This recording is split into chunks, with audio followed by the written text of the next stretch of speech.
Finally আজকে আমাদের 2 semester পরীক্ষার রেজাল্ট দিয়ে দিল। হ্যালো এভরিওয়ান, কেমন আছো তোমরা সবাই? আজকে আমি আর আমার বান্ধবীরা সবাই মিলে স্কুলে গেলাম রেজাল্ট দেখতে। কে পাস করেছি আর কে ফেল করেছি দেখার জন্য কিন্তু ভিডিওটা শেষ পর্যন্ত অবশ্যই দেখবে। আর অনেক দিন পর স্কুলের জামাটা পরে আমাদের এত ভালো লাগছিল যে আমি আর আমার বান্ধবীরা এত ছবি তুলে ফেলেছি যে তোমরা গুণে শেষ করতে পারবে না। তারপর আমি আর আমার বান্ধবী মিলে আমার হেমা বান্ধবীর বাড়িতে গেলাম, আর গিয়ে দেখি যে সে এখনো রেডি হয়নি, তাই এইখানে একটু ভিডিও করে নিলাম। আর আমরা তো সাধারণত 3 বান্ধবী মিলেই স্কুলে যাই, কারণ আমাদের আর কোনো সঙ্গী সাথী লাগে না। তারপর আমার বান্ধবী রেডি সেডি হয়ে গেলে আমরা 3 বান্ধবী মিলে বেরিয়ে পড়লাম স্কুলের উদ্দেশ্যে। যেমনটা তোমরা জানোই যে বান্ধবীরা একসাথে থাকলে যে কত গল্প হয়, মানে এই টোটোর মধ্যে তো আমরা গল্প শেষই করতে পারছিলাম না। আর এই যে তোমরা আমার বান্ধবীকে দেখছো, এর সঙ্গে প্রায় আমাদের 6-7 মাস পর দেখা। এর সঙ্গে তো গল্প শেষই হচ্ছিল না। আর হ্যাঁ, রেজাল্টের কথা বলি, আমরা সবাই পাস করেছি। আর যেহেতু এটা এলিফেন্টের 2 সেমিস্টার পরীক্ষা, তাই এটার মধ্যে কিন্তু পাস ফেল ছিল না। আর আমাদের স্কুলের পাশেই একটা ছোট্ট করে মেলা হচ্ছিল, তো আমরা সব বান্ধবীরা মিলে এই মেলার মধ্যে গিয়েছিলাম। মেলাটা কিন্তু বেশি দূরে ছিল না, আমাদের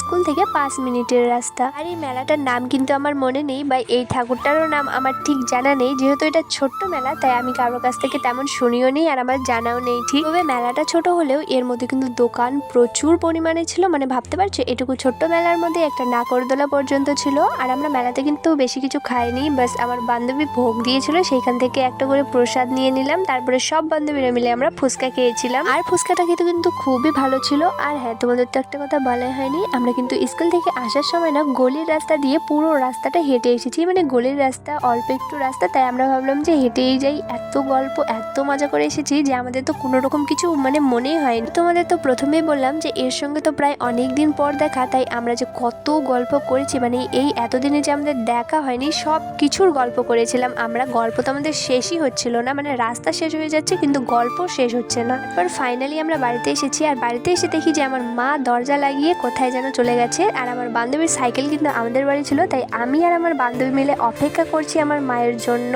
হ্যাঁ, ভিডিওটা ভালো লাগলে কিন্তু চ্যানেলটা অবশ্যই সাবস্ক্রাইব করবে।